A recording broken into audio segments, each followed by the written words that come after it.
ಪ್ರೀತಿಯುಳ್ಳ ದೇವಜನರೇ, ನಿಮ್ಮೆಲ್ಲರಿಗೂ ಯೇಸು ಕ್ರಿಸ್ತನ ಮಧುರವಾದ ನಾಮದಲ್ಲಿ ವಂದನೆಗಳು. ಶಾಲೋಮ್, ನಿಮಗೆ ಸಮಾಧಾನವಾಗಲಿ. ಈ ದಿನ ದೇವರ ವಾಕ್ಯದ ಜ್ಞಾನಕ್ಕಾಗಿರುವಂಥ ವಿಷಯ ದೀನರಿಗೆ ಕೃಪೆ. ಅದಕ್ಕೆ ಆಧಾರವಾಗಿ ಯಾಕೋಬನ ಬರೆದ ಪತ್ರಿಕೆ 4ನೇ ಅಧ್ಯಾಯ 6ನೇ ವಚನ. ದೇವರು ಅಹಂಕಾರಿಗಳನ್ನು ಎದುರಿಸುತ್ತಾನೆ, ದೀನರಿಗಾದರೂ ಕೃಪೆಯನ್ನು ಅನುಗ್ರಹಿಸುತ್ತಾನೆ. ನಮ್ಮ ದೇವರು ಅಹಂಕಾರಿಗಳನ್ನು ಎದುರಿಸುವ ದೇವರು, ದೀನರಿಗೆ ಕೃಪೆಯನ್ನು ಕೊಡುವ ದೇವರು. ಸ್ತೋತ್ರ. ನಾವು ನಿಂತಿರುವುದು ನಿರ್ಮೂಲವಾಗದೇ ಇರುವಂಥದ್ದು ದೇವರ ಶುದ್ಧವಾದ ಕೃಪೆ ಎಂಬುದಾಗಿ ನಾವು ನೋಡ್ತೇವೆ. ನಾವು ಮಾಡುವ ಎಲ್ಲ ಕಾರ್ಯಗಳಿಗೂ ಅಡಿಪಾಯ ದೇವರ ಕೃಪೆ. ಆದರೆ ನಾವು ಎಷ್ಟರ ಮಟ್ಟಿಗೆ ನಮ್ಮನ್ನು ತಗ್ಗಿಸಿಕೊಳ್ಳುತ್ತೇವೆಯೋ ಅಷ್ಟರ ಮಟ್ಟಿಗೆ ಕರ್ತನ ಕೃಪೆಯು ನಮ್ಮೊಂದಿಗೆ ಇರುವಂಥದ್ದಾಗಿದೆ.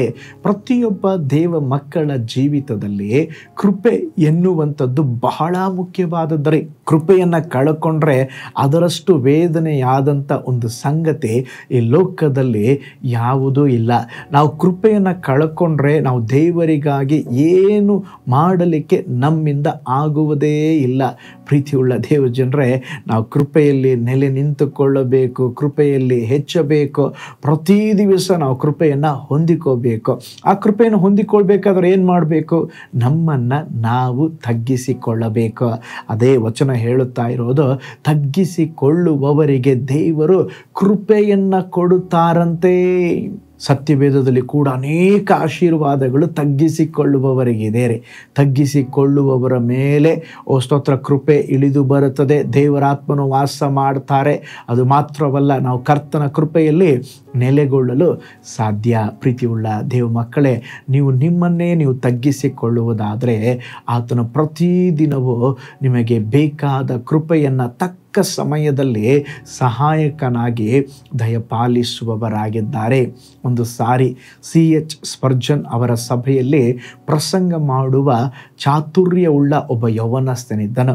ಆ ಸಭೆಯ ಬೋಧಕನು ಒಂದು ದಿನ ಅವನನ್ನು ನೋಡಿ, ನೀನು ನಾಳೆ ಬೆಳಗಿನ ಆರಾಧನೆಯಲ್ಲಿ ದೇವರ ಸಂದೇಶ ನೀಡಬೇಕೆಂದು ಕೇಳಿಕೊಂಡನು.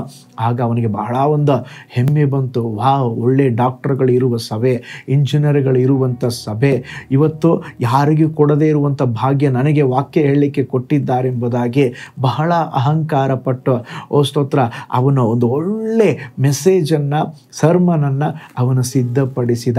ಒಳ್ಳೆ ಸೂಟು ಬೂಟು ಹಾಕ್ಕೊಂಡು, ವಸ್ತ್ರವನ್ನು ಧರಿಸಿಕೊಂಡು, ಬೇರೆ ಸೇವಕರನ್ನು, ಹಿರಿಯರನ್ನು ಕೀಳಾಗಿ ಎನಿಸುತ್ತಾ, ಇಂಥ ಒಂದು ಸ್ತೋತ್ರ ಕಾರ್ಯ ನನಗೆ ಸಿಕ್ಕಿರೋದು ಬಹಳ ಗ್ರೇಟ್ ಎಂಬುದಾಗಿ ತನ್ನ ಕುರಿತಾಗಿ ಕೊಚ್ಚಿಕೊಳ್ಳುತ್ತಾ ಅವನು ಸ್ತೋತ್ರ ಭಾನುವಾರದ ಆರಾಧನೆಗೆ ಪ್ರಸಂಗ ಮಾಡಲಿಕ್ಕೆ ಬಂದನು.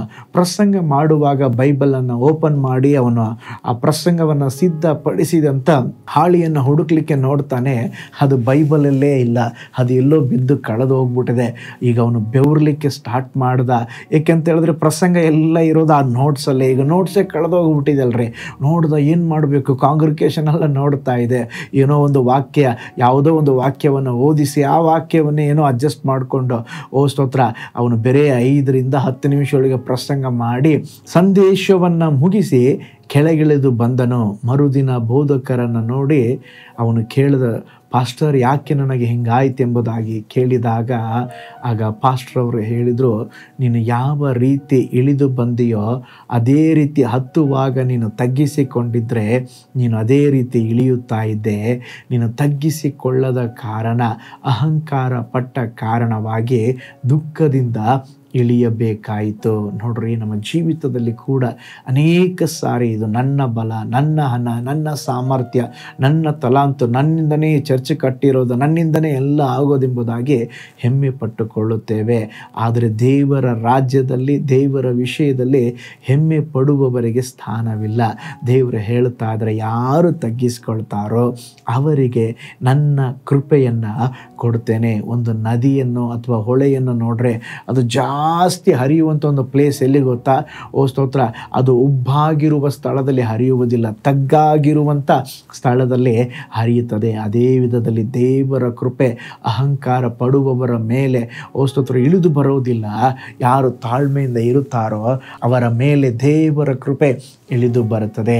ದೇವರು ಅಹಂಕಾರಿಗಳನ್ನು ಎದುರಿಸ್ತಾರೆ, ಅವರು ದೀನರಿಗಾದರೂ ಕೃಪೆಯನ್ನು ಅನುಗ್ರಹಿಸ್ತಾರೆ. ಹಾಗಾದರೆ ದೇವ ಸಮ್ಮುಖದಲ್ಲಿ ನಮ್ಮನ್ನು ಒಪ್ಪಿಸಿಕೊಟ್ಟು ತಗ್ಗಿಸಿಕೊಟ್ಟು, ಸ್ವಾಮಿ ನಿನ್ನ ಕೃಪೆಯನ್ನು ಅನುಗ್ರಹಿಸ್ರಿ, ನಾನು ಹೆಮ್ಮೆ ಪಡಬಾರದು, ಅಹಂಕಾರ ಪಡಬಾರದು ಎಂಬುದಾಗಿ ಒಪ್ಪಿಸಿಕೊಡೋಣ. ಪ್ರಾರ್ಥನೆ ಮಾಡೋಣ.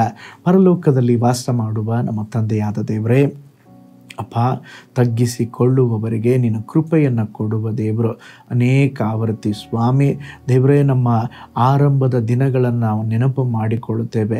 ನಾವು ಯಾವ ಸ್ಥಾನದಿಂದ ಬಂದಿದ್ದೇವೆ ನೆನಪು ಮಾಡಿಕೊಳ್ಳುತ್ತೇವೆ. ದೇವರೇ, ನೀವು ನಮ್ಮನ್ನು ಬ್ಲೆಸ್ ಮಾಡಿದ್ದೀರಾ, ಆಶೀರ್ವಾದ ಮಾಡಿದ್ದೀರಾ. ಆದರೆ ಕರ್ತನೇ, ಈಗ ದೇವರೇ ನಾವು ನೆಮ್ಮದಿಯಿಂದ ಜೀವಿಸುವಾಗ ನಮ್ಮ ಬಲ, ನಮ್ಮ ಸಾಮರ್ಥ್ಯ ಅನ್ನದೇ ಇನ್ನೂ ಹೆಚ್ಚು ತಗ್ಗಿಸಿಕೊಂಡು ನಿಮಗೆ ಮಹಿಮೆ ಸಲ್ಲಿಸಲಿಕ್ಕೆ ನಮಗೆ ಕೃಪೆ ಕೊಡ್ರಿ. ಯಾರೆಲ್ಲ ತಗ್ಗಿಸಿಕೊಳ್ತಾರೋ ಅವರಿಗೆ ನಿನ್ನ ಕೃಪೆಯನ್ನು ಅನುಗ್ರಹಿಸ್ರಿ. ಈ ದಿನ ಕೂಡ ಅದ್ಭುತವಾಗಿ ನಡೆಸ್ರಿ. ದೈವ ಜನರ ಸಂಗಡ ನಿಮ್ಮ ಹಸ್ತ ಜೊತೆಯಲ್ಲಿರಲಿ.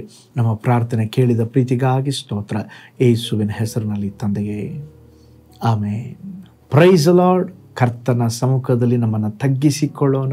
ನಿಶ್ಚಯವಾಗಿ ದೇವರು ಸ್ತೋತ್ರ ಕೃಪೆಯನ್ನು ಕೊಟ್ಟು ನಮ್ಮನ್ನು ಅದ್ಭುತವಾಗಿ ನಡೆಸ್ತಾರೆ. ದೇವರು ನಿಮ್ಮನ್ನು, ನಿಮ್ಮ ಕುಟುಂಬವನ್ನು ಬ್ಲೆಸ್ ಮಾಡಲಿ. ನಾಳೆ ಮತ್ತೊಂದು ದೈನಂದಿನ ಧ್ಯಾನದಲ್ಲಿ ನಾನು ನಿಮ್ಮನ್ನು ಸಂಧಿಸ್ತೇನೆ. ನಾನು ನಿಮ್ಮ ಪ್ರೀತಿಯ ಸೇವಕ pastor Paul Joy. God bless you all.